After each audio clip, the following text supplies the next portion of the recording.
Tu as dit un jour que demain, c'est un jour qui n'est jamais venu. Est-ce que tu peux m'en dire plus? Est-ce que demain est déjà venu? C'est la question. Pourquoi se focaliser sur le futur qui ne viendra jamais? Parce que le futur, c'est s'imaginer toutes les possibilités qu'ils peuvent avoir. Une infinité de possibilités dont la majorité ne viendront jamais. Tu en auras qu'une qui se réalisera parmi une infinité. Donc au lieu de passer son temps à essayer de comprendre ce qui va se passer demain, essaye de vivre ce qui se vit aujourd'hui. Et dans la plupart des cas, ce que je pense que demain sera, ce ne sera pas le cas. C'est pour ça que je dis demain est un jour qui n'est jamais venu. La plupart des problèmes que tu anticipes ne viendront jamais dans ta vie, n'apparaîtront jamais. Nous, on se préoccupe pour ça. Vis ta vie. Si tu as un problème qui doit arriver, il arrivera. Si tu as une rencontre qui doit arriver, elle arrivera. Arrête de te préoccuper de demain. Vis maintenant. Ta vie, elle est là. Vaut mieux un jour certain, aujourd'hui, qu'un moment incertain demain. Vaut mieux quelque chose de certain aujourd'hui qui se produit aujourd'hui qu'une possibilité que quelque chose se passe demain. Je sais pas. Je préfère vivre que de potentiellement pouvoir peut-être vivre. Et pourquoi la vie ne se comprend pas avec le mental, avec la tête? Parce que la vie, elle se vit. Tu ne peux pas comprendre la vie. Essaye de comprendre ce que c'est d'aimer tes enfants. Tu peux pas. Tu peux vivre l'amour de tes enfants. Essaye de comprendre ce que c'est de te sentir en paix. Tu peux seulement vivre la paix. Tu peux essayer de comprendre ce que c'est le bonheur, de philosopher dessus, mais tu ne sauras pas ce que c'est tant que tu ne le vis pas. Donc comprendre ne sert à rien. Je comprends vraiment les choses une fois que je les vis. Avant, je pense connaître les choses. Je pense comprendre les choses. Et pourquoi j'essaye de faire des formations, de comprendre un maximum de choses? Parce que j'ai la trouille. J'ai la trouille de faire l'expérience. Mais tant que je ne fais pas l'expérience, je ne connais pas. La seule connaissance vient de l'expérience. Tout le reste, c'est du peut-être. C'est de l'imagination. C'est du théorique. Le concret, c'est l'expérience. La vie est expérience. Tu as aussi dit que ne plus jouer à l'enfant parfait. Qu'est-ce que tu veux exactement dire par cette phrase aussi? Quand on est enfant, on veut faire plaisir à papa, maman. En ayant l'attitude qui permet, selon nous, d'avoir l'amour de papa, maman. Donc on va se conformer. On va faire taire certaines parties de nous. On va faire naître d'autres parties de nous pour être l'enfant parfait que papa et maman veulent. L'enfant gentil, qui est sage, qui va faire des études. Mais au fond de nous, on n'est pas comme ça. C'est là que ça commence, le fait de se dénaturer. Et nos parents ne le font pas contre nous, ils ont subi la même chose avec leurs parents et ainsi de suite. On veut le meilleur pour nos enfants. Mais on ne peut pas savoir ce que c'est le meilleur parce que le meilleur pour eux, c'est d'être tels qu'ils sont. Et quand on est adulte, on continue de jouer à cet enfant parfait. À cet enfant qui veut avoir des bonnes notes. De plaire aux autres, de plaire à sa compagne, de plaire à ses enfants, de plaire à son patron, de plaire à ses clients, au lieu d'être simplement tel qu'on est. On a l'impression que d'être qui on est un problème, alors que c'est la solution. On a l'impression que d'être qui on est, c'est être imparfait.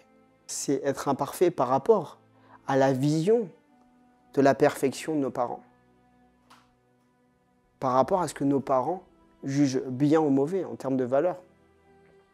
On n'a jamais choisi nos valeurs. On a les valeurs de nos parents, plus celles de nos rencontres. Donc arrête de jouer à l'enfant imparfait. Arrête d'être raisonnable et sois parfait. Parfait comme tu es dans ton imperfection. Et sois déraisonnable. Il n'y a rien de plus terrible que d'être raisonnable. C'est terrible d'être raisonnable. Être raisonnable, c'est de se taire. C'est de faire taire ses parties de soi. Sois déraisonnable. Pas parfait pour la société, pas parfait pour tes parents. Parfait comme tu es, d'être tel que tu es. Est-ce que les routines, c'est une bonne ou une mauvaise chose? J'ai pas d'avis à avoir là-dessus. Moi, personnellement, j'ai pas de routine. Je dirais pas que c'est une bonne ou une mauvaise chose. Je dirais écoute ton corps. Si ça te fait du bien, fais des routines. Si tu te sens moins bien en faisant des routines, n'en fais pas. S'il y a certains moments dans ta vie, tu as besoin de routine, fais-en. Tu vois, c'est pas une réponse qui est la même pour tout le monde, c'est qu'est-ce que toi tu ressens, est-ce que ça te fait du bien ou pas? Si ça te fait du bien, fais-en. Si ça te fait pas du bien, n'en fais pas. On parle de routine matinale par exemple, c'est ça? Par exemple, ou des fois, je me souviens de mon emploi du temps, j'avais mis miam miam à midi pour manger. Enfin, est-ce que c'est bien de de tout cadrer, de tout préparer dans la journée? Bah, plus tu cadres, plus ça t'amène de la sécurité, en apparence, mais plus ça t'enlève de la vie. Plus ton emploi du temps est incertain, plus il est croustillant. Plus tu laisses de place à la vie, à tes envies, à ce que tu ressens. Si tu te mets toujours à la même place à table, toujours à la même place dans le fauteuil, tu manges toujours à la même heure, tu revis la même chose en permanence, tu manges toujours les mêmes repas, tu prends toujours le même chemin pour aller au travail. Qu'est-ce que tu expérimentes dans ta vie?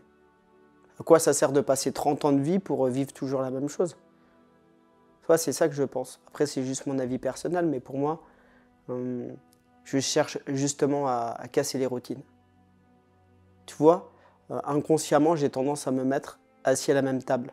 Personnellement, j'essaie justement de fuir la routine et de créer finalement de la nouveauté tout le temps dans ma vie, de la vie. Et je sais que inconsciemment, j'ai tendance à créer des routines. Je vais avoir tendance à vouloir m'asseoir toujours à la même place, de me mettre du même côté dans le lit. Et dès que je m'en rends compte, je vais changer ça. Je veux m'habituer à l'incertain. Je veux m'habituer à changer. Plus je m'habitue à changer, plus je suis dans le courant de la vie et j'ai remarqué que plus je me sentais aligné avec les changements de la vie. Plus j'acceptais la vie.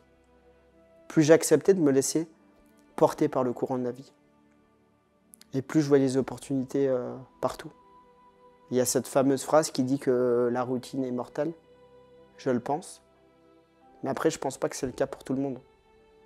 Je pense que pour certains, à un moment de leur vie, peut-être que d'avoir des routines, ça fait du bien. Ça peut permettre d'avoir certains résultats dans certains domaines, de performer. Par contre, ça coupe la vie. C'est pas pour ça que tu vas te sentir vivant et heureux. Tu vois, c'est distinguer les deux. Si ton objectif, c'est juste d'avoir un résultat extérieur, comme un sportif de haut niveau, plus tu vas créer de routines, plus ça va être facile pour toi de le faire. Comme une activité physique, si c'est une routine que tu fais tous les jours à la même heure, ça va être beaucoup plus facile que de changer tout le temps. Donc la routine va pouvoir être nécessaire dans certains cas. Mais c'est pas ça qui va te permettre de te sentir vivant. Ou ça peut être un équilibre entre les deux, tu vois. Qu'est-ce que ça t'inspire cette phrase? Oser prendre des risques. Je pense que le vrai risque, c'est de ne pas vivre. Et oser prendre des risques, c'est oser se tromper. Parce que plus tu te trompes, plus tu es dans la vie. Plus tu es dans la vie, plus tu te sens vivant. Plus tu te sens vivant, plus tu t'autorises à découvrir la vie, à faire des nouvelles rencontres, à découvrir des nouveaux endroits. Plus tu te trompes, plus tu apprends, plus tu grandis, plus tu deviens fort. Plus tu prends le risque de te tromper, plus tu prends le risque de faire les bonnes choses pour toi. Tu te tromperas parfois, c'est pas grave. Tout le monde se trompe. Mais quand tu te trompes, à force de te tromper, tu finis par trouver. Si tu évites de te tromper, tu éviteras de trouver. Tu vois, c'est les deux facettes d'une même pièce. C'est comme échouer et réussir. Pour réussir, il faut échouer un maximum. Pour trouver, il faut se tromper un maximum. Pour être dans la justesse pour soi, il faut se tromper un maximum. C'est parce que tu vas expérimenter des relations que tu vas voir qu'est-ce qui te correspond, qu'est-ce qui ne te correspond pas. Pareil dans un travail, pareil dans une activité.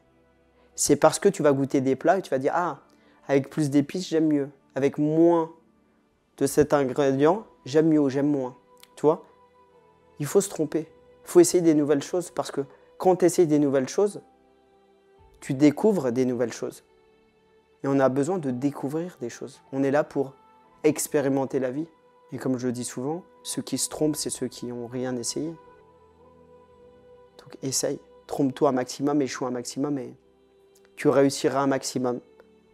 Tu trouveras un maximum ta justesse et tu te sentiras un maximum vivant surtout. Dernière question. Comment ne pas donner son pouvoir aux autres? Ne demande pas l'avis des autres. Ne fais pas les choses pour les autres. Fais-les pour toi. Parce que ça te remplit. Parce que tu te sens bien. Parce que tu es aligné avec ça. Fais les choses pas pour obtenir un résultat, mais pour ce que ça te procure sur le moment. N'offre pas un cadeau à quelqu'un parce que ça va lui faire plaisir, mais parce que ça te fait plaisir. Parce que le voir heureux te fait plaisir. Tu le fais pas pour l'autre, tu le fais pour toi. Rappelle-toi que chaque chose que tu fais, c'est que pour toi. Qu'on est très égoïste. Et c'est parfait comme ça. Tu ne peux pas savoir ce que ressent l'autre. Mais l'autre, c'est toi. Donc quand tu fais quelque chose qui te permet de te sentir bien, comme l'autre, c'est toi, l'autre va bien se sentir. Donc ne cherche pas à savoir ce que l'autre pense. Ne cherche pas à savoir ce que l'autre désire. Ne cherche pas à savoir ce que l'autre ressent. Fais ce qui fait du sens pour toi. Fais ce qui te remplit. Et tu rempliras l'autre de la même façon. Parce que l'autre, c'est toi. Et toi, tu es l'autre.